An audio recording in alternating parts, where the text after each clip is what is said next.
Imagine walking into a room full of strangers. You smile nervously, clutch your drink, and wonder, how do I make them like me? How do I leave an impression that lasts? You want connection, but too often conversations fizzle, names slip away, and opportunities vanish. Now picture the opposite. You enter that same room, and within minutes, people are leaning toward you, laughing with you, drawn to your presence. They remember your name. They seek your company. They listen when you speak. What changed? Not your wealth, not your looks, not even your intelligence. What changed is that you learned the timeless secrets of human connection, the same secrets Dale Carnegie has distilled into this book. This isn't about tricks or manipulation. It's about rediscovering something deeper, how to make people feel valued, respected, and important. Because when you do, doors open, doors to friendship, trust, and influence. Welcome to MindSpark, where great books meet powerful ideas. Part 1. Chapter 1. If you want to gather honey, don't kick over the beehive. Imagine this. You walk into a room, eager to share your ideas, excited to make your point. But before you even finish, someone across the table cuts you off with a sharp criticism.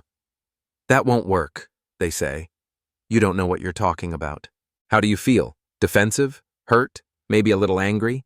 That's the human reaction. Nobody likes to be criticized, condemned, or complained about. It doesn't pull us closer. It pushes us away.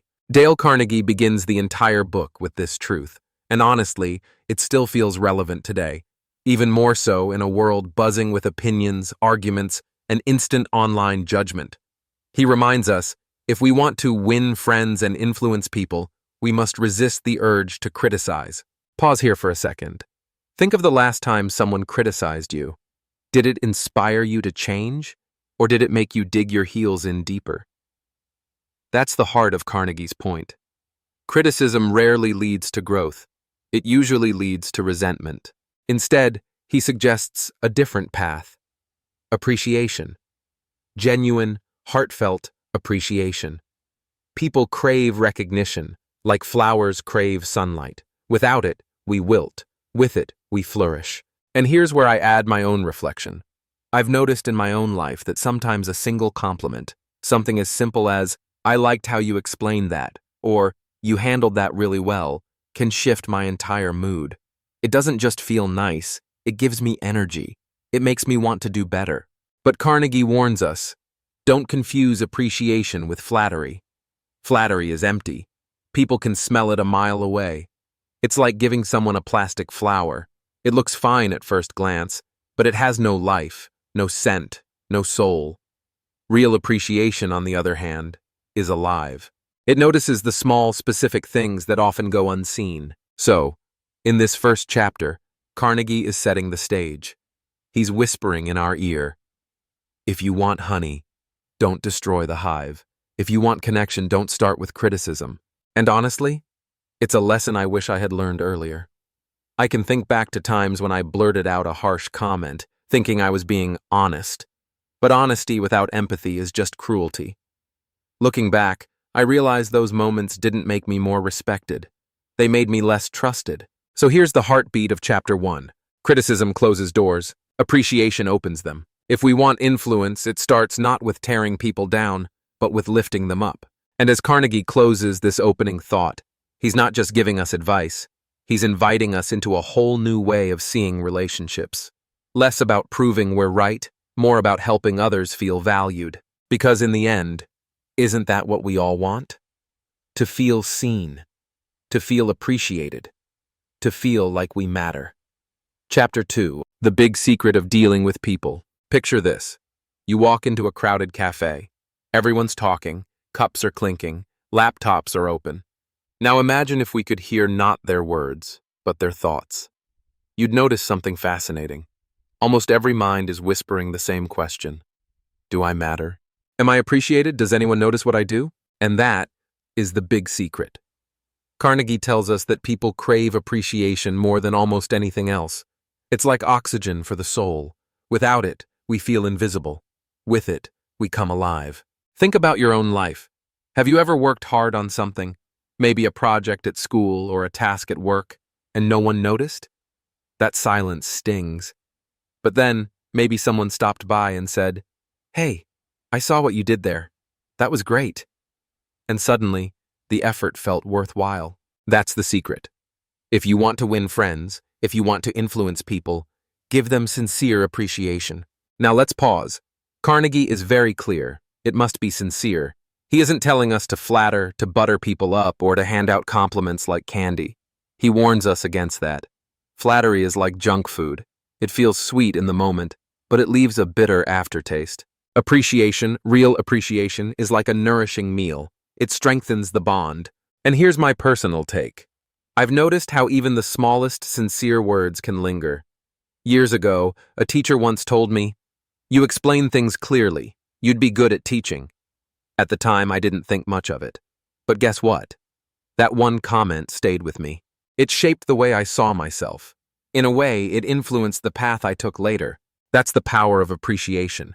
It doesn't just brighten a moment, it can alter someone's story. Carnegie illustrates this with anecdotes. Successful leaders, business people, and even everyday folks who discovered that recognition opens more doors than criticism ever could. And when you think about it, it makes perfect sense. We all want to feel important, not in a shallow, egotistical way, but in a deeply human way. We want to know that our presence makes a difference. So the big secret really isn't a secret at all. It's obvious, but it's rare. Because here's the problem. Most of us are too wrapped up in our own worries, our own goals, to pause and notice others. Carnegie is challenging us. Break that pattern. See people. Notice their efforts. Speak it out loud. Here's an image that helps me remember this. Imagine each person carries an invisible sign around their neck that reads, "Please make me feel important." If we respond to that sign sincerely, not only do we connect better, but we also build trust, respect, and yes, friendship. Carnegie himself says, it works like magic. But it isn't magic, it's just human nature. And honestly, when I try this in my own life, I see results almost instantly. Compliment the barista on how fast they remembered your order. Thank a colleague for always being reliable. Appreciate a friend for their humor or their kindness or their patience. Watch their eyes light up. Watch the relationship deepen. So Chapter 2 leaves us with this reminder. The big secret isn't to argue better or to impress others with your knowledge. It's to appreciate people, genuinely, sincerely, openly. Because when you give people the gift of feeling valued, they'll not only like you more, they'll trust you, follow you, and often, they'll give that gift right back. Chapter 3. He who can do this has the whole world with him. He who cannot walks a lonely way. Close your eyes for a moment and imagine this scene. A little boy sits in the kitchen, refusing to eat his vegetables. His mother insists, his father argues, but the more they push, the more stubborn he becomes. Sound familiar? Now replace that little boy with, well, almost anyone. Adults, colleagues, customers, even friends. The truth is, people don't like being forced. They don't like being told what to want. Instead, they are motivated when their own desires are awakened. This is the essence of Chapter 3. Carnegie is saying, if you want to influence people, don't start with what you want. Start with what they want. Think about it. We spend so much of our lives focused on our own goals, our own deadlines, our own promotions, our own needs. But if you really want someone's attention, you have to flip the perspective. You have to ask, what matters to them? What keeps them awake at night? What are they chasing? Let's make it concrete. Suppose you're in sales. If you're trying to sell me a vacuum cleaner and all you talk about is your company's great technology, I'll probably tune out. But if you talk about how this vacuum saves me time, keeps my house cleaner with less effort, and makes my kids' allergies better, now you have my ear. Because you've connected your product to my wants. That's exactly Carnegie's point. The only way to win someone's cooperation is to appeal to their desires, not yours. And here's my reflection. This idea hit me hard the first time I tried it consciously. I remember needing help from a colleague who was already swamped. Instead of saying, "Hey, can you help me with this because I need it?" I reframed it. I said, "I think your design skills could make this project stand out, and it would really showcase your strengths." Guess what? He jumped on board immediately. Same request, different framing. One version was about me. The other was about him. Carnegie puts it simply. People are driven by their wants. If you can align your request, your idea, your influence with what they already want, you create harmony instead of resistance. Now, let's pause and be honest. This isn't about manipulation. It's not about tricking people. It's about empathy. It's about shifting the spotlight away from our own ego and shining it on the other person. Think of a leader. A great leader doesn't say, "Follow me because I want power." A great leader says, "Here's a vision that fulfills your dreams, your ambitions, your needs. Come with me, and together we'll reach it." That's why people follow willingly, even passionately. And when Carnegie says, "He who can do this has the whole world with him," I believe him. Because the people who master this, who consistently see the world through others' eyes, become magnetic. They don't walk alone. They walk with allies, friends, supporters. On the other hand, those who ignore this truth, who insist on forcing their way without caring for others' desires, may get compliance for a while. But it's hollow. It doesn't last. They end up isolated, walking that lonely way. So, Chapter 3 leaves us with a challenge. Next time you want to persuade, don't ask, "How do I get them to do what I want?" Instead, ask, "How can I show them that what I want actually helps them get what they want?" Because in the end, influence isn't about pushing. It's about aligning. It's about weaving your goals with theirs until the two become inseparable. And when you learn to do that, you'll find the whole world walking right beside you. Part 2. Chapter 1. Do this and you'll be welcome anywhere. Imagine this. You're walking down the street and you see a neighbor. They glance at you, no expression, just a blank face. You nod politely, maybe mumble a hello. The moment passes. Forgettable. Now picture the same scene, but this time, the neighbor's face breaks into a warm smile. Their eyes brighten. They greet you with genuine warmth, as if your presence made their day just a little better. How do you feel? Different, right? Lighter, more open. Almost instantly you like them more. That, Carnegie says, is the first and most powerful way to make people like you. Smile. And here's the thing. It sounds simple, almost too simple, but don't underestimate it. A smile is universal. It's a language understood by every culture, every age, every background. It communicates friendliness, openness, acceptance, all without a single word. Carnegie points out that even babies respond to smiles. Think about it. A baby doesn't understand language, but they instinctively respond to a smiling face. That tells us something deep. It's hardwired into us. But here's the catch. It has to be genuine. A forced smile is transparent. People can spot it instantly. A real smile comes from within. It's fueled by goodwill. It says, "I'm glad you're here. I enjoy being with you." Now let me pause to reflect personally. There was a time I underestimated this. I thought connection depended on saying the right words or having the right stories. But I've noticed, again and again, that people often remember how you make them feel, not what you said. And nothing shifts the mood faster than a genuine smile. I'll never forget a manager I once had. She smiled often, not in a fake, customer service kind of way, but in a natural, warm way. Even when delivering tough feedback, her smile softened the blow. It made you feel like she believed in you, like she was on your side. And because of that, people wanted to work harder for her. Carnegie also mentions that a smile isn't just a gift to others. It changes us. Try it. On a bad day, force yourself to smile. Your body tricks your brain, your mood lifts. Suddenly the world feels a little less heavy. So, the lesson of this first chapter in part 2 is clear. If you want people to like you, start with the simplest tool you have. Don't overcomplicate it. Don't strategize endlessly. Just smile. Because a smile is a doorway. It opens hearts. It makes strangers into acquaintances, acquaintances into friends. And here's my personal takeaway. When we smile sincerely, we don't just change how others see us. We change how we see the world. Chapter 2. A simple way to make a good first impression. Let me ask you something. Have you ever met a person who, after only a few minutes of conversation, made you feel like you were the most important person in the room? Not because they showered you with compliments, not because they tried to impress you, but because they seemed genuinely interested in you.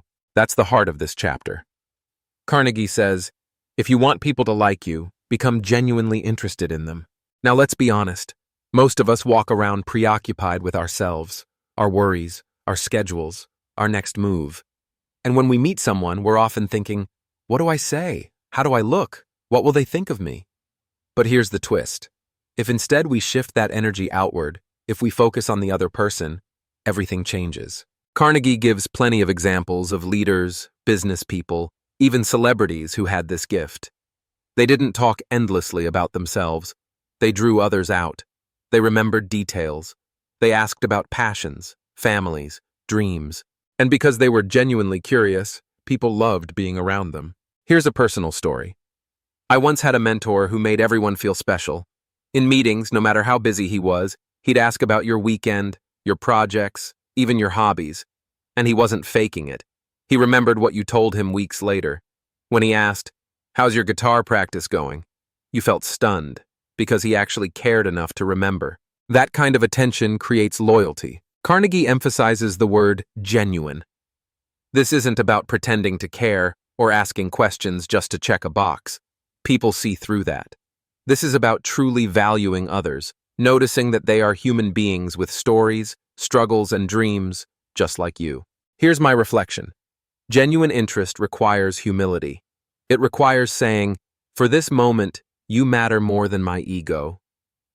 It's not about what I can get from you. It's about who you are.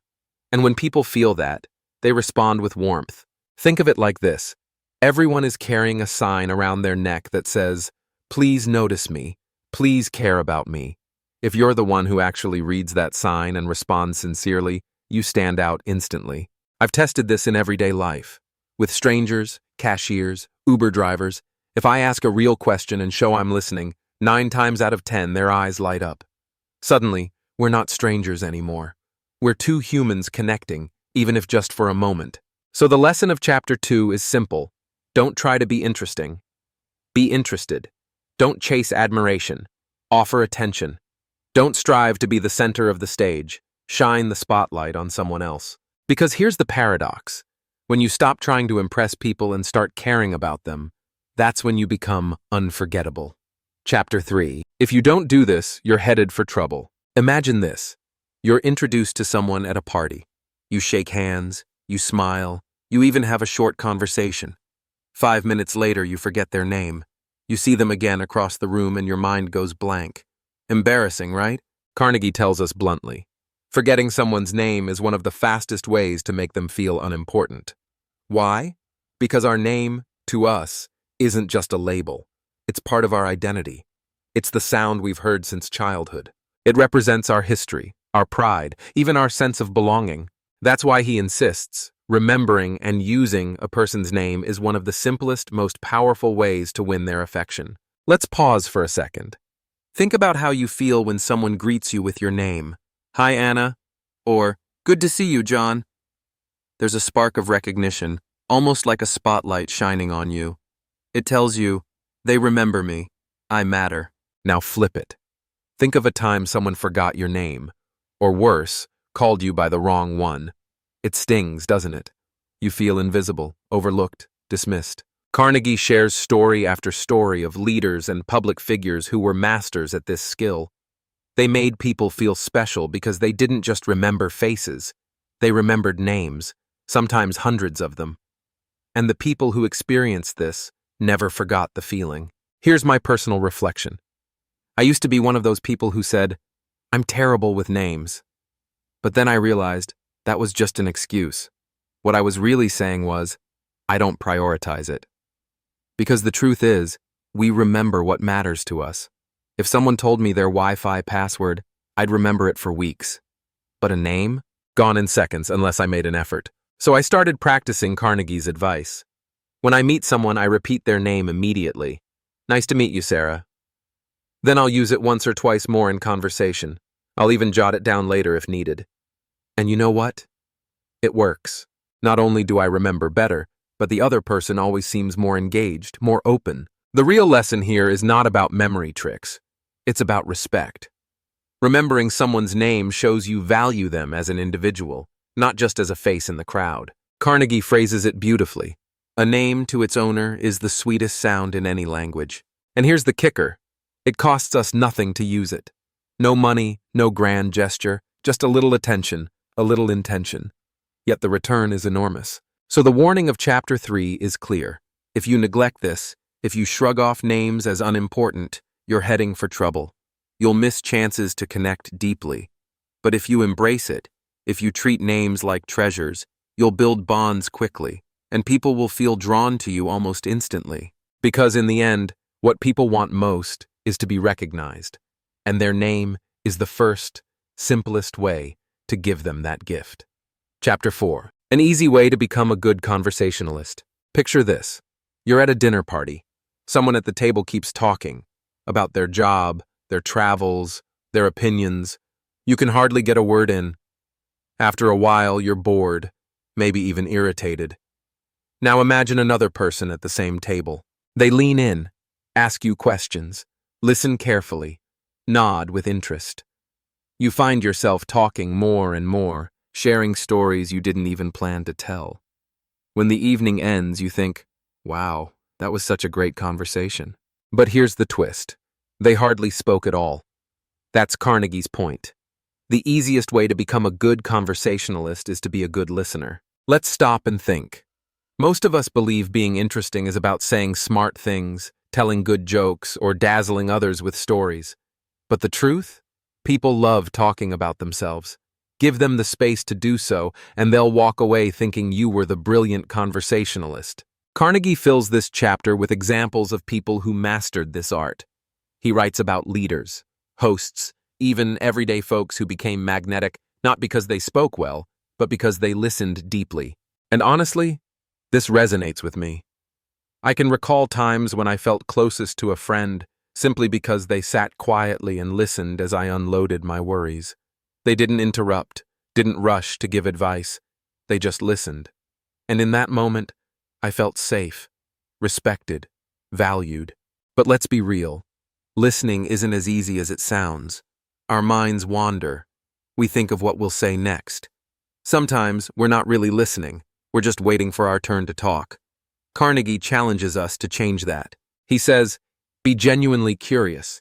Encourage others to talk about themselves. Ask questions that show real interest. Here's a personal reflection. I once tried this intentionally at a networking event. Instead of my usual nervous chatter, I asked people about their work, their passions, their challenges. I barely talked about myself. At the end of the night, one person told me, "You're such a great conversationalist." I laughed inside because really, I hadn't said much at all. I just listened. That's the magic. When we listen, we give people something rare, our attention. And attention, in today's world of constant distractions, is priceless. Carnegie's advice is simple, but it flips the script on how we usually approach conversations. He says, don't strive to be interesting. Strive to be interested. Don't fight for the spotlight. Hold the spotlight steady for someone else. Because when people feel heard, they feel loved. And when they feel loved, they can't help but like you. So the next time you're in a conversation, try this. Resist the urge to fill the silence. Ask a question. Then listen, not just to the words, but to the emotions behind them. Let the other person talk about themselves. You'll walk away with something more valuable than clever lines. You'll walk away with connection. Chapter 5. How to interest people. Picture this. You're in a conversation and someone starts talking about a topic you know nothing about. Maybe advanced car mechanics or knitting, or a sport you've never played. You nod politely, but inside you're drifting away. Now imagine the opposite. Someone suddenly brings up something you love. Maybe it's your favorite TV series, your hometown, or that band you've followed for years. Instantly, you light up. You lean in. You can't help but engage. That's Carnegie's point in this chapter. The royal road to someone's heart is to talk in terms of their interests. Think about it. Everyone is passionate about something. Everyone has a subject that makes their eyes sparkle. And when you step into that world, you don't just have their attention, you have their enthusiasm, their affection. Carnegie shares stories of business leaders and diplomats who used this principle wisely. They didn't insist on their own agenda. They found out what mattered to the other person and met them there. That's how they built trust, loyalty, even friendships across divides. Here's a reflection from my own life. I once worked with a colleague who was obsessed with cycling. At first, I wasn't interested. I barely knew the difference between a road bike and a mountain bike. But one day, I asked him about it. His face lit up. He explained gear ratios, training routines, even cycling tours he dreamed of doing. The more I asked, the more he shared. And suddenly, we had a bond. Later, when I needed his help on a project, he was more than willing. Why?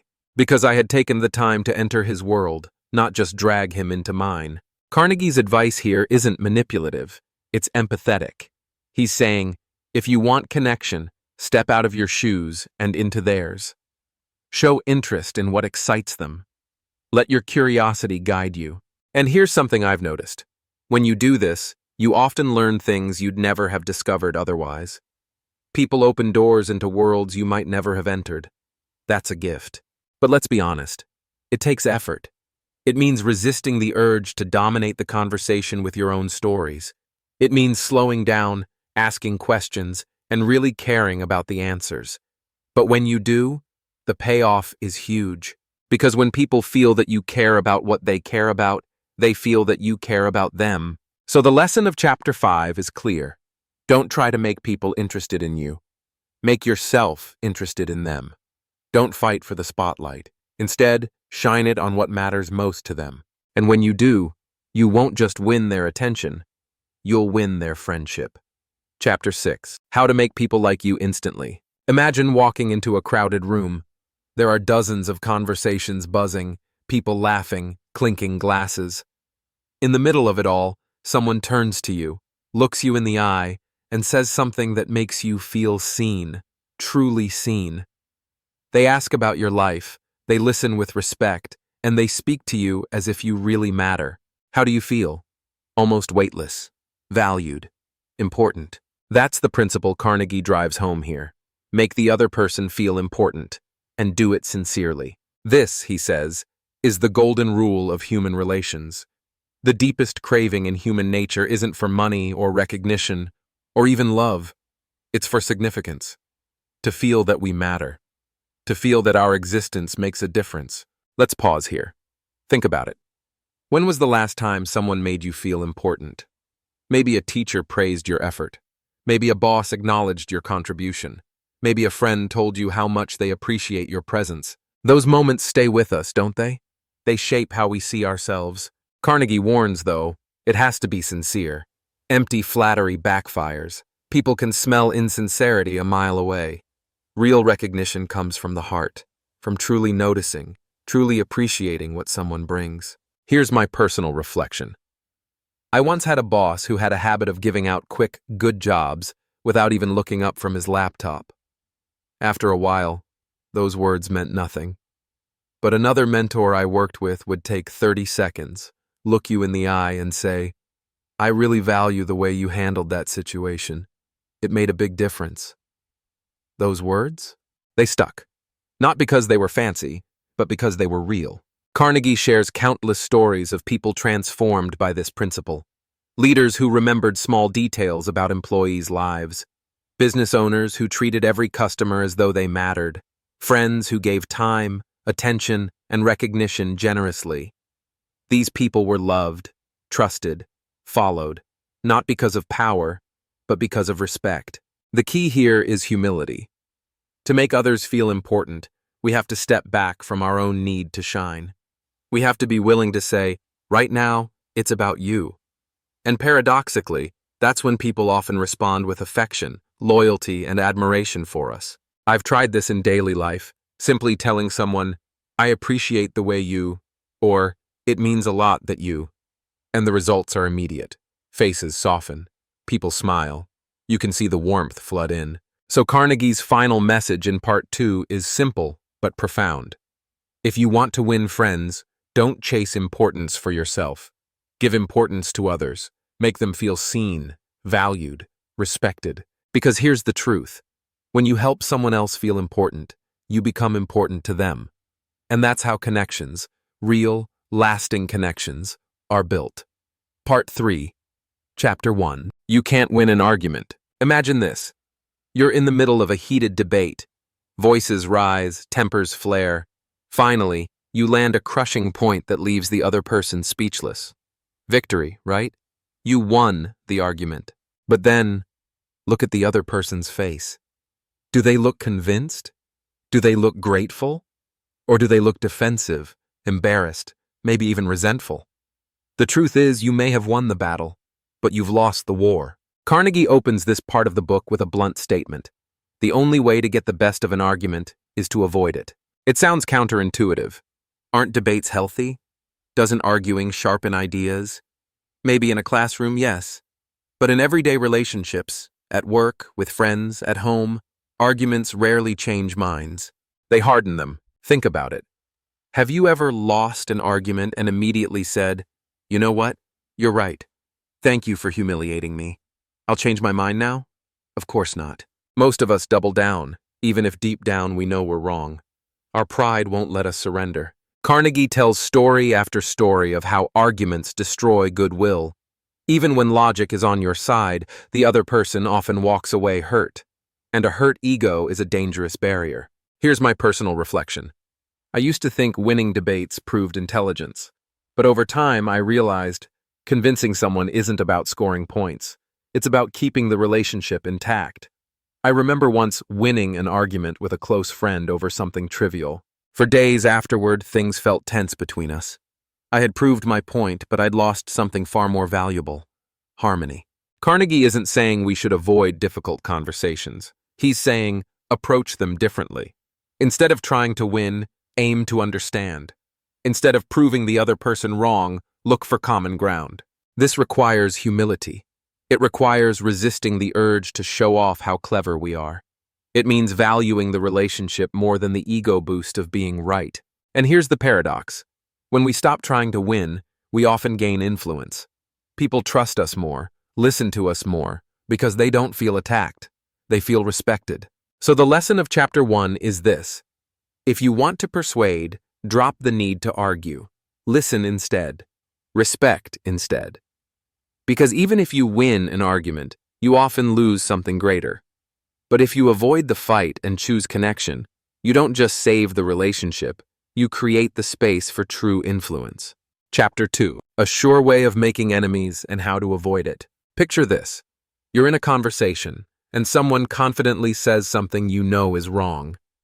Maybe it's a historical fact, maybe a work detail, maybe just a casual opinion. What's the instinct? For most of us, it's to jump in and say, "No, you're wrong." It feels good in the moment. You feel clever. You've set the record straight. But look at their face. The smile fades. Their defenses rise, and just like that, you've created resistance. Carnegie warns us, if you want to keep friends and influence people, never say, "You're wrong." Why? Because the instant those words leave your mouth, you trigger ego and pride. Instead of considering your point, the other person focuses on protecting their own dignity. Logic shuts down. Emotion takes over. Let's pause and reflect. Think about a time someone flat out told you, "You're wrong." Did you feel grateful? Probably not. Chances are you felt attacked, maybe even humiliated. And in that state, were you open to listening? Or did you dig in your heels? Carnegie gives examples of how great diplomats, negotiators, and leaders avoid those two toxic words. Instead of blunt contradiction, they use softer approaches. I may be mistaken. Let's examine the facts. I see it differently. What do you think about this perspective? That's interesting. I hadn't thought of it that way. These phrases keep the door open. They let the other person save face, while still inviting a new way of thinking. Here's my personal reflection. I've tested this in both work and friendships. Whenever I said, "You're wrong," the conversation turned tense. But when I softened it, I thought it was this way, but maybe I'm missing something. Suddenly, people were curious instead of defensive. Often, they ended up admitting the mistake themselves. And that's the brilliance of Carnegie's advice. By showing respect for the other person's opinions, even when they're mistaken, you protect the relationship. And once trust is safe, minds can change naturally. This doesn't mean we should never correct errors. It means we should do it with tact, humility, and kindness. The goal isn't to win a verbal duel. It's to preserve dignity while guiding toward truth. So the lesson of Chapter 2 is clear. If you want to avoid making enemies, resist the temptation to say, "You're wrong." Find gentler words. Invite dialogue instead of confrontation. Because in the end, persuasion isn't about crushing someone's pride. It's about helping them feel respected enough to reconsider. Chapter 3. If you are wrong, admit it. Imagine this. You've made a mistake. Maybe it's small, like forgetting a deadline. Maybe it's big, like giving wrong information in front of a client. What's the instinct? For most of us, it's to defend ourselves, to make excuses, to soften the blow. But Carnegie says, that instinct is backwards. The real power comes from doing the opposite. If you are wrong, admit it quickly and emphatically. Why? Because when you admit your mistake openly, you disarm the other person. There's nothing left for them to attack. Instead of tension, you create trust. Instead of resentment, you spark respect. Think about it. How do you feel when someone owns up to a mistake? You probably feel surprised, maybe even impressed. It takes humility, and humility is rare. That's why it's so powerful. Carnegie tells stories of people who turned potential conflicts into moments of connection simply by admitting fault before anyone else could point it out. Instead of wasting energy defending the indefensible, they took responsibility and won goodwill. Here's a reflection from my own life. I remember once messing up an email campaign at work. Wrong link, sent to thousands of people. My first impulse was panic, maybe even to quietly fix it and hope no one noticed. But I forced myself to admit it immediately. This was my mistake. Here's what I did wrong, and here's how I'm fixing it. You know what happened? My manager didn't get angry. Instead, she said, "Thank you for being upfront. Let's fix it together." That experience taught me more about leadership than any training ever could. Carnegie goes further. He says, don't just admit you're wrong, but do it emphatically. Own it fully. Say it in a way that leaves no doubt. Because half-hearted apologies often sound like excuses, but wholehearted ones. They melt defenses. Of course, this requires courage. Our ego hates to admit mistakes. We fear looking weak. But here's the paradox. Admitting wrong doesn't make us weaker. It makes us stronger. People trust those who are honest about their flaws more than those who pretend to be flawless. I think about this often in relationships. When I've argued with a friend or loved one and I finally say, "You're right. I was wrong, and I'm sorry." The wall between us crumbles. The fight dissolves. We reconnect. That moment of humility heals more than hours of justifying ever could. So the lesson of Chapter 3 is sharp and clear. When you're wrong, don't waste time defending yourself. Admit it. Admit it fast. Admit it wholeheartedly.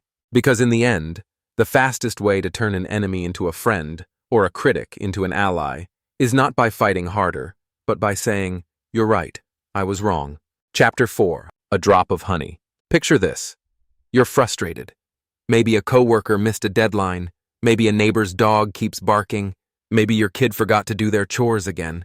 You storm into the room, voice sharp, face stern, ready to demand action. What usually happens? The other person stiffens. They get defensive. An argument brews before the real conversation even begins. Carnegie reminds us of a simple truth. It is always better to begin in a friendly way. Think of it like honey versus vinegar. A drop of honey will attract more flies than a gallon of vinegar. In human terms, a smile, a kind tone, a gentle start, these open hearts. Harshness slams them shut. Let's pause and reflect. How do you respond when someone approaches you with warmth?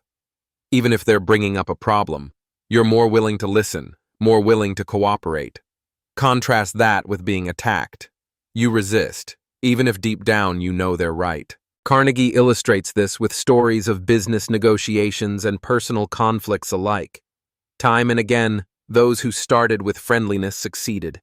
Those who came in hot failed, even when they had logic and facts on their side. Here's my personal reflection. I used to jump straight into criticism when something annoyed me. Why didn't you do this? This is wrong. It never went well. But when I softened, "Hey, I know you've got a lot going on, and I appreciate your effort. Could we adjust this one thing?" The result was night and day. People leaned in instead of shutting down. Problems got solved faster. Relationships stayed intact. Starting in a friendly way isn't about ignoring problems. It's about setting the stage so the problems can actually be solved. It's about making the other person feel respected, not attacked. I like to think of it as knocking politely before entering a room. You could barge in, sure, but wouldn't you rather be welcomed? Carnegie's wisdom here is deceptively simple. It's not rocket science, but it requires self-control. It requires swallowing that first flash of anger and replacing it with patience. And that's hard. Yet the payoff is enormous. So the lesson of Chapter 4 is this. Whatever the situation, whether you're correcting a mistake, asking for a favor, or confronting an issue, begin with friendliness. Start with honey. Because once the heart is open, the mind will follow. Chapter 5. The Secret of Socrates. Imagine you're in a meeting. You pitch an idea and immediately someone says, no.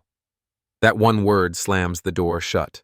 The mood shifts, the energy drops, and from that moment forward, convincing them feels like climbing a mountain with bricks tied to your back. Carnegie says there's a reason for this. Once a person says no, their pride and ego lock in. They feel the need to defend that position. Every argument afterward only strengthens their resistance. But flip it. What happens when someone says yes? Even to a small question? They lean forward. They feel cooperative. Their mind is open, and with each yes, the openness grows. That's why Carnegie introduces what he calls the secret of Socrates. Instead of starting with disagreement, start with points of agreement. Get the other person saying yes, yes as soon as possible. Think about it. Socrates, the ancient philosopher, was famous for guiding people with questions. He didn't begin with confrontation. He led them step by step, getting them to agree with small truths, until suddenly they were nodding along to the larger point. Let's pause and reflect. How often do we start conversations by highlighting differences? That's not right. I disagree. It sets the wrong tone. But if we can begin with common ground, even something small, we create momentum. Here's a personal story. I once had to pitch a project to a skeptical manager. Instead of diving into my idea, I began with shared values. We both want this project to save time, right? He nodded. And we both want the client to feel supported? Another nod. By the time I introduced the actual proposal, he was already on board, because he was nodding along from the start. Carnegie emphasizes this isn't manipulation, it's psychology. People feel safer when they agree. And once they're in the habit of saying yes, it becomes easier for them to continue. Of course, this requires listening. You have to know what the other person already values. You have to find that first small patch of common ground. But once you do, it's like planting a seed. Agreement grows from there. And here's my reflection. I've noticed this works even in everyday life. With friends, with family, even in small debates. If I start with, "You're right about this part," instead of, "You're wrong," the mood is completely different. They feel respected. They're more willing to hear me out. So the lesson of Chapter 5 is simple. Don't begin with no. Begin with yes. Start where you agree. Let cooperation build. And by the time you arrive at the harder points, you're already on the same side. Because once a person says yes, even to something small, the door of influence creaks open, and it's much easier to step inside. Chapter 6. The Safety Valve in Handling Complaints. Picture this. Someone comes to you, clearly upset. Maybe it's a customer who feels cheated, a colleague who feels ignored, or a friend who feels hurt. They start pouring out their frustration. What's your instinct? For many of us, it's to interrupt, to defend ourselves, to explain, to cut in with, "But wait, let me tell you my side." And what happens? The other person only grows angrier. Their voice rises, their frustration multiplies. Carnegie gives us a powerful alternative. Let the other person do a great deal of the talking. Why? Because talking acts like a safety valve. When people are upset, words are pressure. If you cut them off, the pressure builds. But if you let them speak, fully, completely, even longer than feels comfortable, the pressure eases. The anger deflates, and often they calm down enough to hear your side. Think about it. Haven't you ever ranted to someone about your bad day? And when they just listened, without interruption, without judgment, You felt lighter? Not because they solved the problem, but because they gave you space to let it out. Here's a personal reflection. I once handled a client who was furious over a project delay. My first instinct was to explain, "Here's why it happened. Here's what we're doing." But instead, I let him vent. I nodded. I listened. I stayed quiet. It went on for 10 minutes. Then, finally, he sighed and said, "Okay, so what can we do now?" That was my opening. By then, he wasn't angry. He was ready for solutions. Carnegie says this principle doesn't just work in complaints. It works in everyday persuasion. People trust their own ideas more than yours. If they talk more, if they feel they've discovered the solution themselves, they'll embrace it fully. But if you dominate the conversation, they resist. And here's the paradox. Listening actually gives you more influence, not less.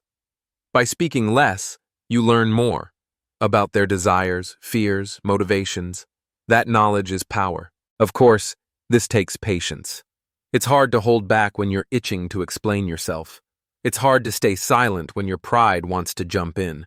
But Carnegie is clear. Silence, when filled with genuine listening, is one of the most persuasive tools you'll ever use. So the lesson of Chapter 6 is this.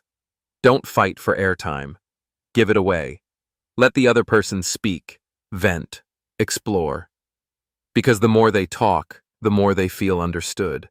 And once they feel understood, they're ready to understand you. Chapter 7. How to get cooperation. Picture this. You're working on a group project. One person in the team keeps pushing their own solution, insisting it's the best way forward. Even if their idea is good, how do you feel? Probably resistant. Maybe even stubborn, just because it wasn't your idea. Now flip it. Imagine instead that same person guides the discussion with questions, nudging, and encouragement until you come up with the solution. Suddenly you feel proud, invested, and motivated to make it succeed. That's Carnegie's point in this chapter. People are far more committed to ideas they believe are their own. Let's pause and reflect. This makes sense, doesn't it? Human nature resists being told what to do. We want autonomy. We want ownership. When someone shoves an idea down our throat, even if it's brilliant, our instinct is to push back. But when we feel the idea blooms in our own mind, we defend it, nurture it, and make it happen. Carnegie shows how great leaders use this principle. Instead of barking orders, they ask questions like, "What do you think would work best here? How would you handle this problem? Do you see a better way forward?" The answers often lead straight to the solution the leader already had in mind. But because it came from the other person's lips, they embraced it with enthusiasm. Here's a personal reflection. I once worked on a marketing campaign where I had a clear strategy in mind. Instead of dictating it, I asked my teammate, "What do you think is the most important thing our audience wants to hear?" Step by step, with a few more questions, he basically outlined the same strategy I'd been planning. But now, it was his idea. He owned it. And he worked twice as hard to bring it to life. This isn't manipulation. It's respect. It's saying, "I trust your brain. I value your perspective." And when people feel trusted, they rise to the occasion. Carnegie's advice here is timeless. If you want true cooperation, don't cling to credit. Don't insist on being the genius in the room. Instead, create space for others to shine. Let them plant the flag, because in the end, the goal isn't who gets credit, it's whether the team succeeds. So the lesson of Chapter 7 is simple. If you want people to follow an idea, let them feel it's theirs. Guide gently, ask questions, but leave the discovery in their hands. Because when someone feels ownership, they don't just comply, they commit. And commitment is worth far more than obedience. Chapter 8. A formula that will work wonders for you. Imagine this. You're in the middle of a disagreement. Your instinct is to double down, to push harder, to prove your point.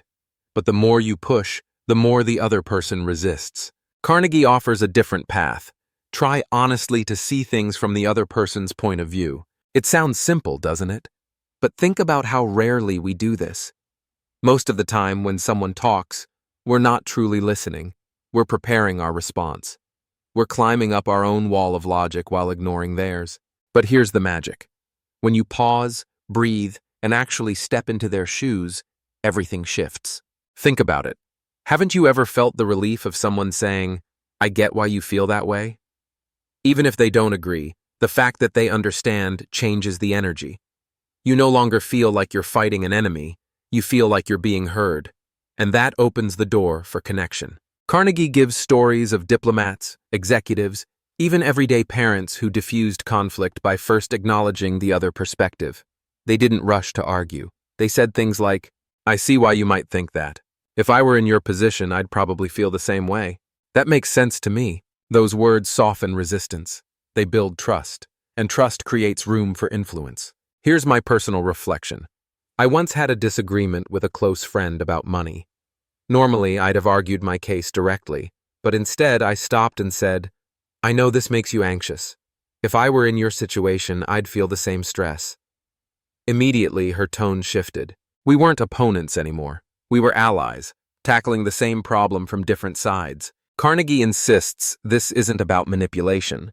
It's about empathy. Real empathy. And yes, it takes effort. It requires humility to step off your soapbox and truly see through someone else's eyes.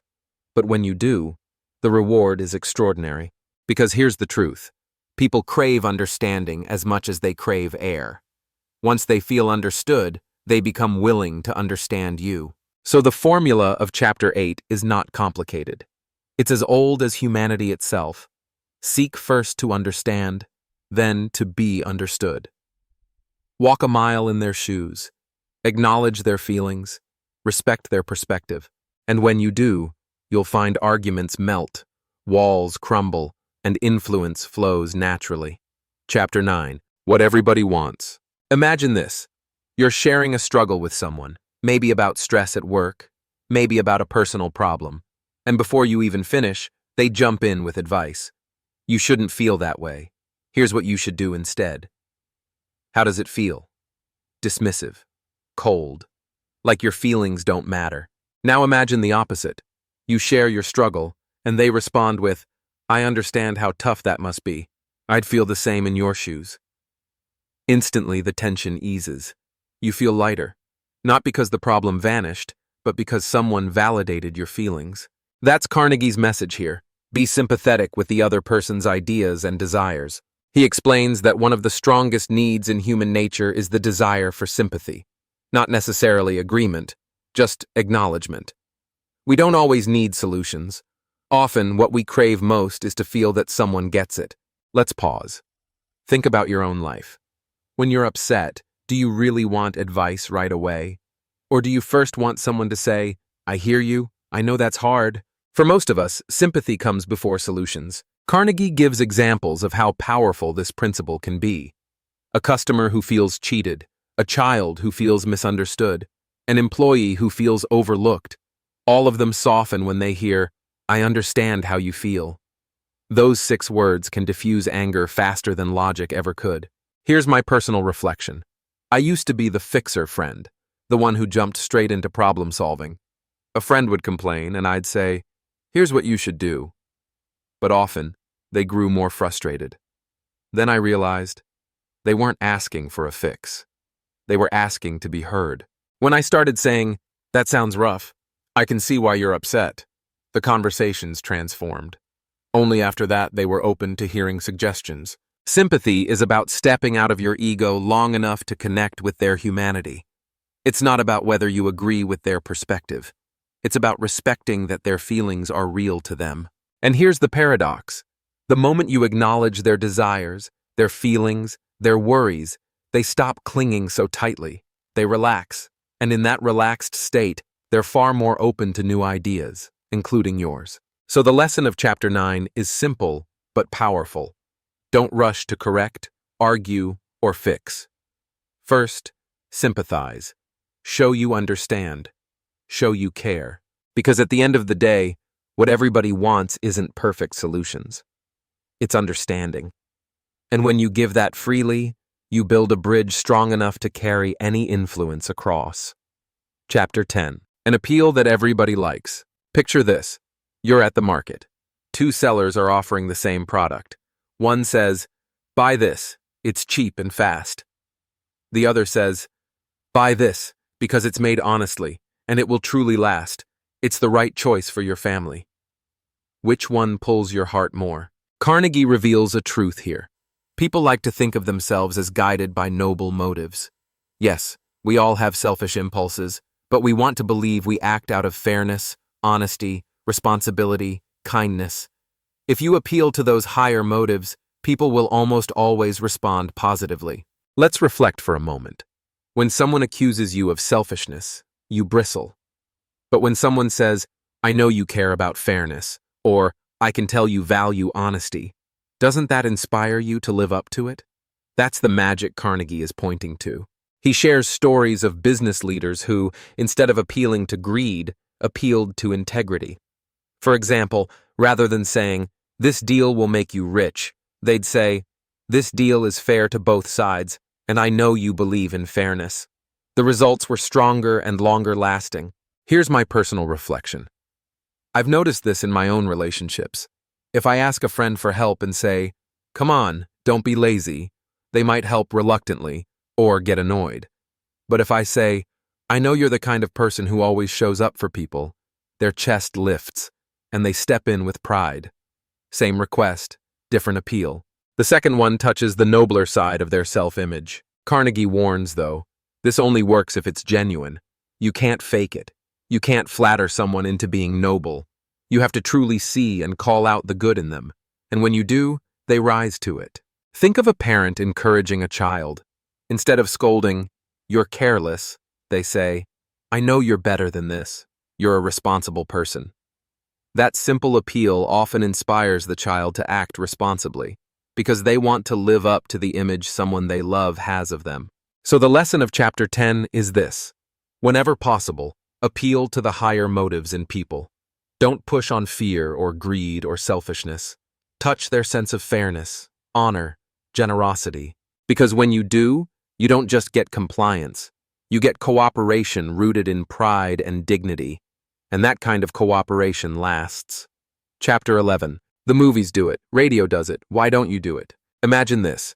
You're trying to convince your team to adopt a new idea. You explain logically, carefully, step by step. They nod politely. But later, nothing happens.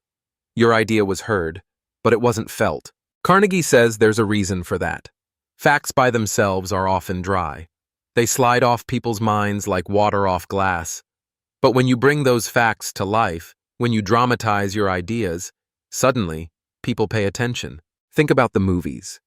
A film could just tell you a story with text on a screen, but instead it shows you dramatic scenes, vivid colors, music that stirs your heart. Radio commercials, stage plays, even news headlines, they don't just inform, they dramatize. Because drama captures the imagination. Carnegie challenges us. Why don't we do the same in our daily lives? Let's pause and reflect. Have you ever sat through a boring presentation full of bullet points? Now compare it to a speaker who tells a story, acts it out, maybe even uses props or visuals. Which one stays in your memory? Here's a personal story. I once needed to convince my team that we were wasting too much time in unnecessary meetings. Instead of just giving stats, I handed out a sheet that said, "In the past month, we've lost the equivalent of 3 full work weeks sitting in meetings." Then I stacked 3 big binders on the table and said, "This is the weight of what we've lost."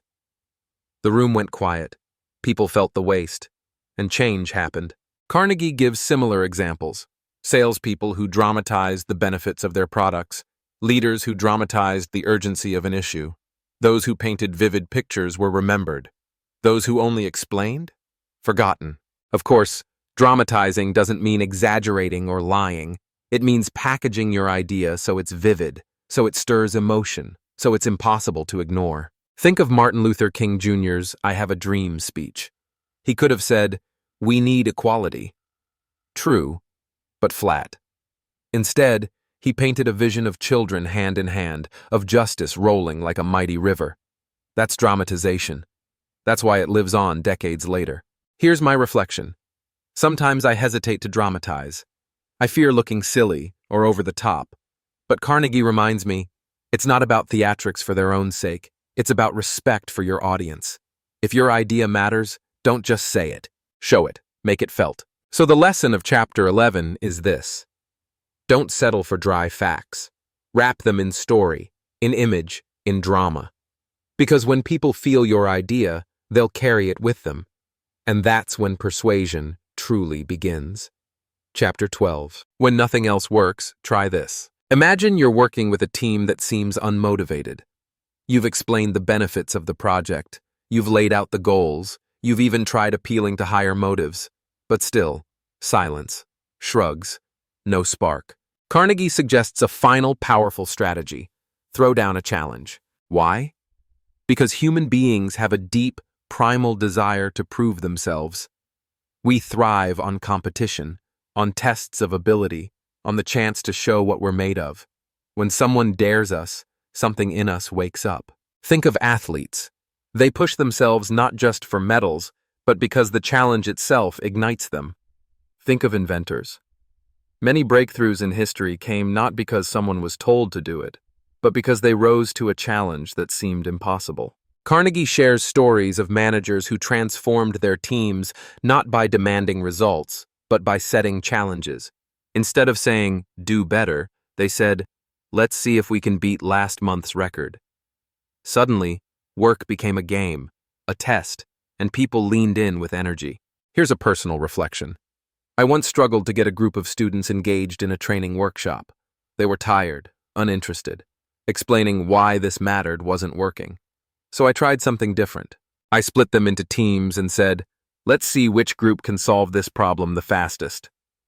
Instantly, the mood changed. People sat up, laughed, got competitive. The energy in the room doubled, and by the end, they had learned more than in any serious lecture I'd given before. Carnegie emphasizes this. Challenges must be framed positively, not destructively. The goal isn't to humiliate or create hostility, but to inspire effort, pride, and creativity. And here's the beauty.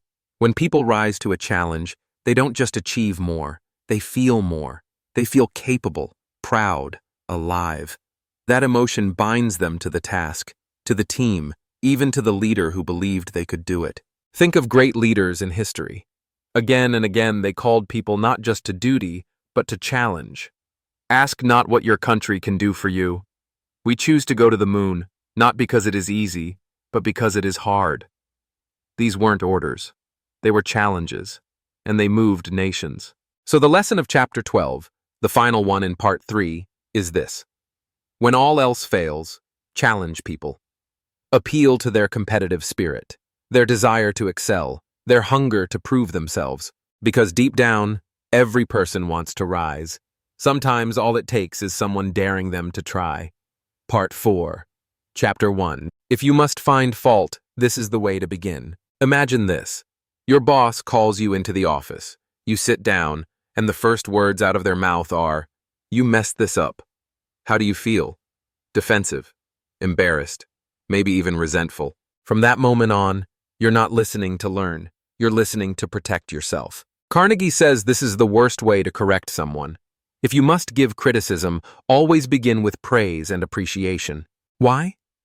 Because human beings are fragile when it comes to criticism. Our egos bruise easily. But if you start with genuine praise, you cushion the blow.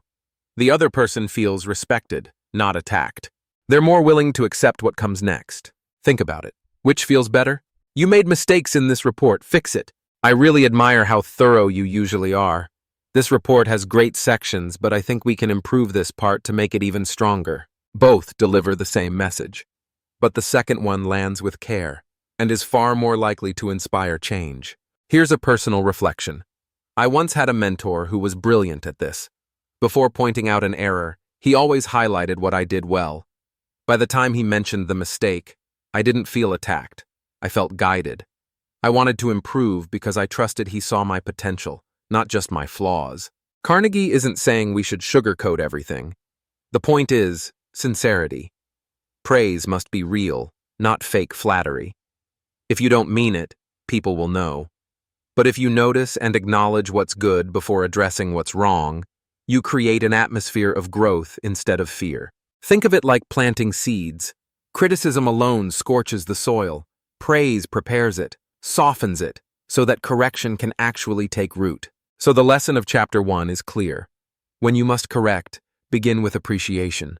It opens the heart, lowers defenses, and turns criticism from an attack into an invitation. Because in the end, people don't resist change itself. They resist feeling diminished. Praise protects their dignity, and dignity is the foundation of real leadership. Chapter 2. How to criticize and not be hated for it. Picture this. A manager storms into a meeting, points at a mistake on the slide, and says loudly, "Who did this? This is wrong." The room goes silent. Faces flush. Defenses rise. The error may be fixed, but what lingers? Resentment, fear, distance. Carnegie warns us, criticism delivered harshly breeds hatred, not improvement. If you want people to change without resenting you, soften the approach. One way, he says, is to talk about your own mistakes first. Instead of saying, "You messed this up," you might say, "I've made the same mistake myself in the past. Here's what I learned." Suddenly, the atmosphere changes. The other person no longer feels attacked. They feel understood. Let's pause here. Think about how it feels when someone admits their own flaws before pointing out yours. You're more open, aren't you? You don't feel small. You feel like you're in the same boat. Carnegie gives examples of leaders who used this technique masterfully. By humbling themselves, they disarmed resistance. Their teams respected them more, not less, because they showed humanity. Here's my personal reflection. I once had to give feedback to a junior colleague about sloppy formatting in a report. My instinct was to say, "This looks careless." But I remembered Carnegie's advice. Instead, I said, "When I first started, I rushed reports too, and it came back to bite me. What helped me was slowing down to double-check." The result? She didn't bristle. She nodded, even smiled, and fixed it immediately. This is the art of criticism without hatred. Share vulnerability, not superiority. Carnegie also suggests phrasing corrections indirectly. For example, instead of, "This is wrong," you might ask, "Do you think this part could be improved?" The message is the same, but the delivery is softer, more collaborative. The heart of this principle is respect. Everyone wants to feel competent, valuable. If your criticism strips that away, you lose their trust. But if your criticism preserves dignity, you gain both improvement and loyalty. So the lesson of Chapter 2 is simple. If you must criticize, first, show humility. Share your own mistakes. Invite improvement instead of demanding it. Because when people don't feel attacked, they don't hate you for pointing out their flaws. They thank you for helping them grow. Chapter 3. Talk about your own mistakes first. Imagine this. Your supervisor points at your work and says bluntly, "You messed this up. Fix it." Your stomach tightens. Maybe you'll fix it, but you won't forget the sting. Now imagine a different approach. Your supervisor looks at the same mistake and says, "I've made the same error myself plenty of times. It's easy to overlook." Then they guide you toward the correction. How do you feel? Relieved, less defensive, maybe even grateful. That's Carnegie's point here. Before criticizing someone else, talk about your own mistakes. Why does this work? Because it shifts the dynamic from superior to subordinate into human to human. Instead of standing on a pedestal, you step down to their level. You're no longer a judge handing out punishment. You're a fellow traveler sharing lessons from the road. Carnegie gives examples of leaders and teachers who used this technique to great effect. By humbly admitting their own failures, they created an atmosphere where others felt safe to learn and improve. Here's my personal reflection. I once had to tell a teammate they'd mishandled a client call. My first instinct was to correct them directly. But instead I said, "Early in my career, I totally botched a client call because I rushed to answer before listening. I learned the hard way that slowing down makes a huge difference."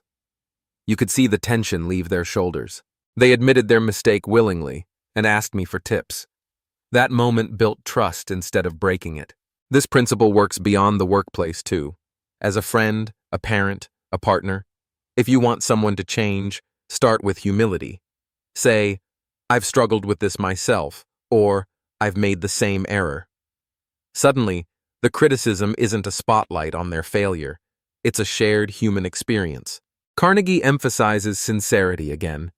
This isn't about pretending to be flawed just to manipulate. It's about genuinely remembering your own shortcomings and using them to soften the lesson. And here's the deeper truth. When we admit our own mistakes, we don't lose respect. We gain it. People trust leaders who are human, not perfect. They connect with those who are honest about their flaws. So the lesson of Chapter 3 is clear. When you must criticize, cushion it with your own humility. Talk about your mistakes before pointing out theirs. Because when people see you as human, not superior, they'll accept guidance with open hearts instead of closed defenses. Chapter 4. No one likes to take orders. Picture this. Your manager walks into the office and says sharply, "Do this report by 5 p.m. and don't mess it up." How do you feel? Irritated, pressured, maybe even rebellious. Now imagine instead they say, "How do you think we should handle this report?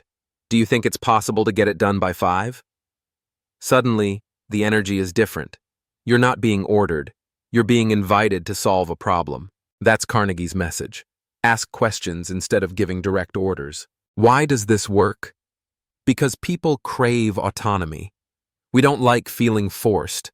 Orders make us feel small, like cogs in a machine. Questions, on the other hand, awaken our sense of choice. They make us feel involved, respected, trusted. Carnegie shares stories of effective leaders who guided teams not with commands, but with questions. What do you think about trying it this way? Would it be better if we adjusted this? How can we reach this goal together? Often, the team ended up doing exactly what the leader wanted. But because it came through their own reasoning, they embraced it willingly. Here's a personal reflection. I once worked with a volunteer group where I had to get people to clean up after events.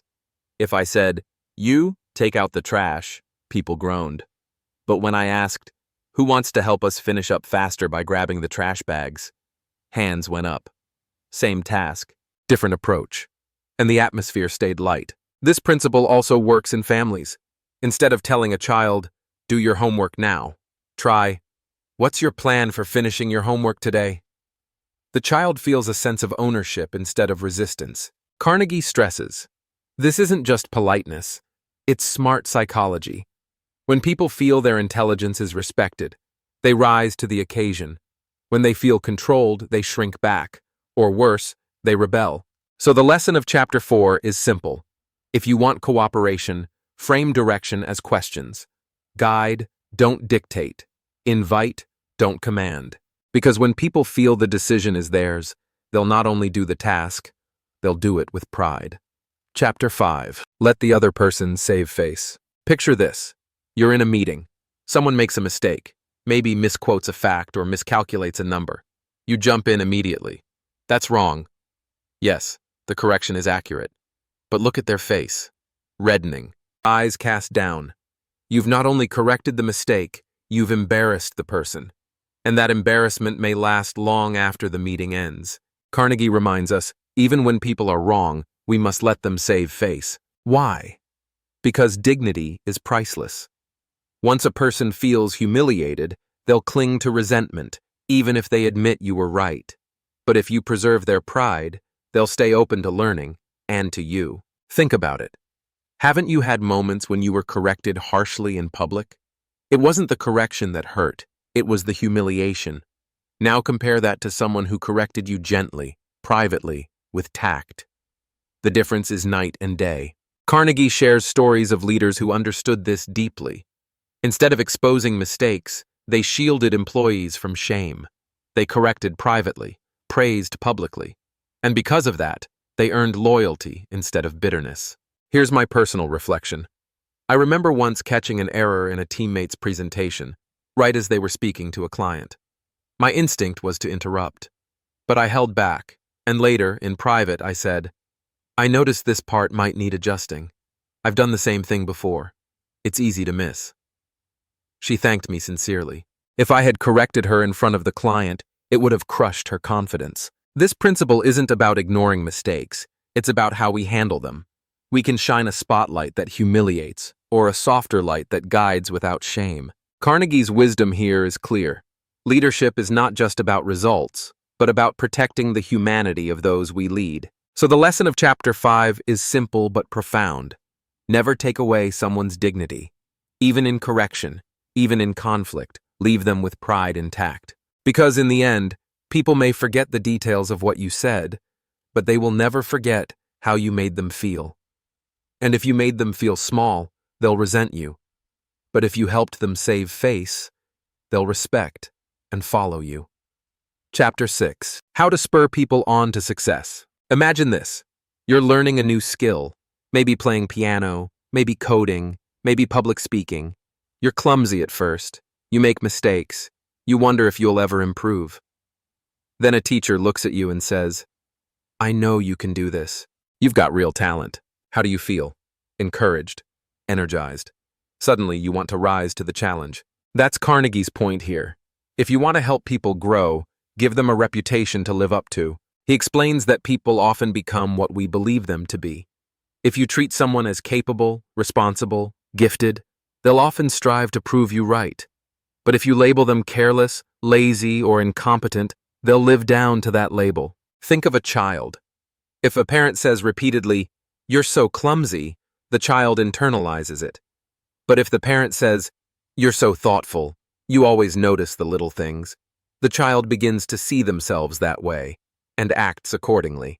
Carnegie shares stories of managers who transformed employees simply by expressing confidence in them. One man turned a struggling worker into a star by saying, "You're too good for this kind of mistake. I know you can handle more responsibility." The employee rose to the challenge, not because of criticism, but because of belief. Here's my personal reflection. I once had a teacher who told me, "You're a natural speaker. You just need to polish your confidence." At the time, I wasn't confident at all. But those words stuck with me. Every time I practiced, I thought, if she believes I'm a natural, maybe I am. And over time, I grew into that identity. This principle is powerful in workplaces too. A leader who says, "I trust you with this project because you always deliver," is planting a seed of pride that inspires performance. Of course, Carnegie cautions, this must be sincere. Empty praise or false expectations will backfire. But when you truly see someone's potential and call it out, you unlock something inside them. So the lesson of Chapter 6 is this. Believe in people. Speak to their best selves. Give them a reputation to live up to. Because when you treat people not just as they are, but as they could be, you help them become it. And in the process, you don't just spur success. You build loyalty, respect, and lasting influence. Chapter 7. Make the fault seem easy to correct. Picture this. You're trying something new.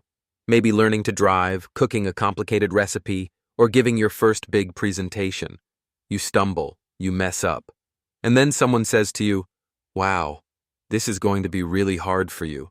Not sure if you'll ever get it right." How do you feel? Deflated, maybe even ready to quit. Now imagine instead they smile and say, "That's a common mistake, easy to fix. You're already on the right track." How do you feel then? Encouraged? Hopeful? Motivated to try again? That's Carnegie's wisdom here. When correcting someone, always make the fault seem easy to correct. Why? Because people give up when problems feel overwhelming. But if they believe the error is small, fixable, natural, they'll keep trying. Carnegie shares stories of teachers and coaches who used this principle masterfully. Instead of scolding students for clumsy mistakes, they reassured them, "That's normal. With a little practice, you'll get it." The result? The students kept practicing and improved. Here's my personal reflection. I once helped a friend learn guitar. At first, her fingers fumbled across the strings. She groaned, "I'll never get this." I could have agreed it was tough, but instead I said, "Honestly, everyone sounds like that at the start. Your fingers just need a few weeks of practice. They'll remember on their own soon." That encouragement kept her going. A few months later, she played songs fluently. This principle applies everywhere, at work, in families, in friendships. If you want someone to grow, don't make their flaws seem huge. Frame them as small bumps on the road. Highlight progress, not just problems. And here's the beauty. When people feel their challenges are manageable, they rise. They lean in. They put in effort. And they often surprise even themselves. Carnegie warns us against the opposite, making faults seem big and insurmountable. That crushes morale. It doesn't inspire correction. It inspires resignation. So the lesson of Chapter 7 is clear. If you want people to improve, encourage them by making mistakes seem easy to fix. Offer hope, not despair. Because sometimes, what people need most is not more criticism. It's the belief that they can do better. And when you give them that belief, they often will. Chapter 8. Making people glad to do what you want. Picture this. You need someone to do a task. You could say bluntly, "Do this because I said so." And maybe they'll do it, but grudgingly, dragging their feet, their heart not in it. Now imagine instead, you approach them with warmth. You make them see how this task benefits them, how it plays to their strengths, how it contributes to something bigger. You give them dignity, appreciation, even excitement. Suddenly, they don't just do it, they want to. That's Carnegie's final principle. When you want people to act, make them happy about doing what you suggest. This isn't trickery, it's respect. It's understanding that people crave meaning, appreciation, and pride in their work. If you can show them those things, they'll lean in willingly. Carnegie shares stories of leaders who did this brilliantly. Instead of commanding, they invited. Instead of demanding, they inspired. They painted the task as an opportunity, not a burden. And because of that, their people worked harder, better, and with more joy. Here's my personal reflection. I once had to ask a teammate to stay late for a project. If I had said, "I need you to do this, sorry," it would have felt like a punishment. Instead, I said, "You're the best person for this part, and if we nail it tonight, tomorrow's presentation will shine. I'd love to have your touch on it." She stayed, not reluctantly, but proudly. Later, she even thanked me for trusting her. This principle ties together everything Carnegie has been teaching: respect, appreciation, empathy, encouragement. At its core, it's about seeing people not as tools to get things done, but as human beings who want to feel valuable. When you lead with that spirit, people follow with enthusiasm. They don't feel used, they feel uplifted. So the lesson of Chapter 8, the final chapter, is this. If you want lasting influence, frame your requests in ways that bring joy, pride, and meaning. Don't just tell people what to do. Show them why it matters, why it suits them, why it's worth their effort. Because in the end, true leadership isn't about forcing compliance. It's about inspiring cooperation. And when people are glad to do what you ask, you've not only gained their effort, you've gained their heart. Epilogue. The timeless dance of human connection. And so we've reached the end. We've walked with Carnegie through smiles and names, through listening and empathy, through the art of winning people not by force, but by care, and finally through leadership that uplifts rather than crushes. Looking back, the book doesn't really feel like a manual. It feels like a mirror, reflecting truths we've always known in our hearts, but too often forget in the rush of daily life. Think about it. Who doesn't want to be noticed? Who doesn't want to feel important? Who doesn't want to be respected instead of argued with? Carnegie simply gives us words, stories, and gentle nudges that remind us, connection isn't built on cleverness, it's built on kindness. For me, the beauty of this journey is in its simplicity. None of these principles require genius, wealth, or power. They don't demand fancy degrees or special training.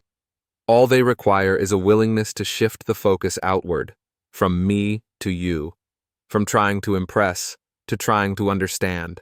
And here's the paradox. When we stop chasing approval, we gain it. When we stop trying to be interesting and instead show interest, we become magnetic. When we stop fighting to be right and instead respect dignity, we become trusted. That's the timeless dance of human connection. I think about the world today. Faster, noisier, more divided than when Carnegie first wrote these words.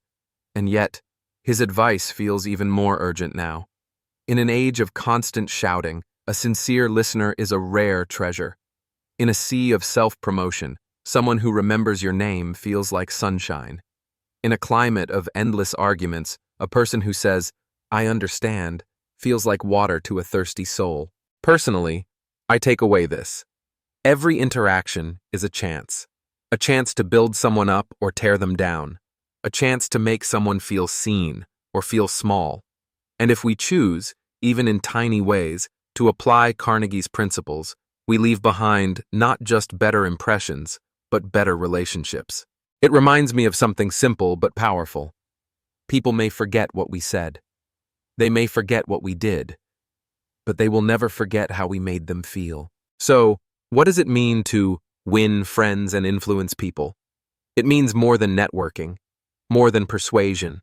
It means practicing the kind of everyday humanity that makes others glad to walk beside us. And maybe that's the real secret. Influence isn't about bending people to our will. It's about inspiring them with respect, kindness, and faith in their worth.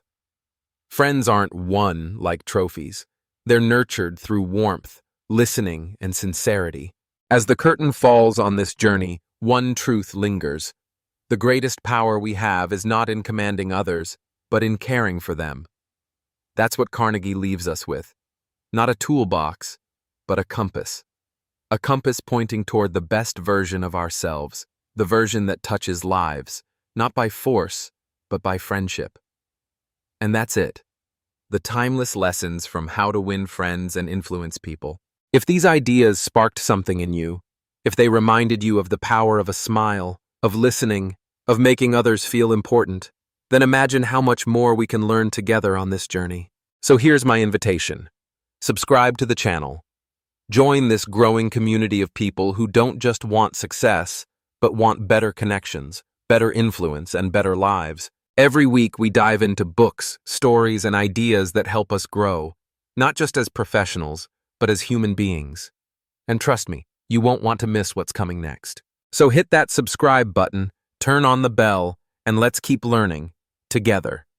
Because the best way to win friends is to walk this path side by side.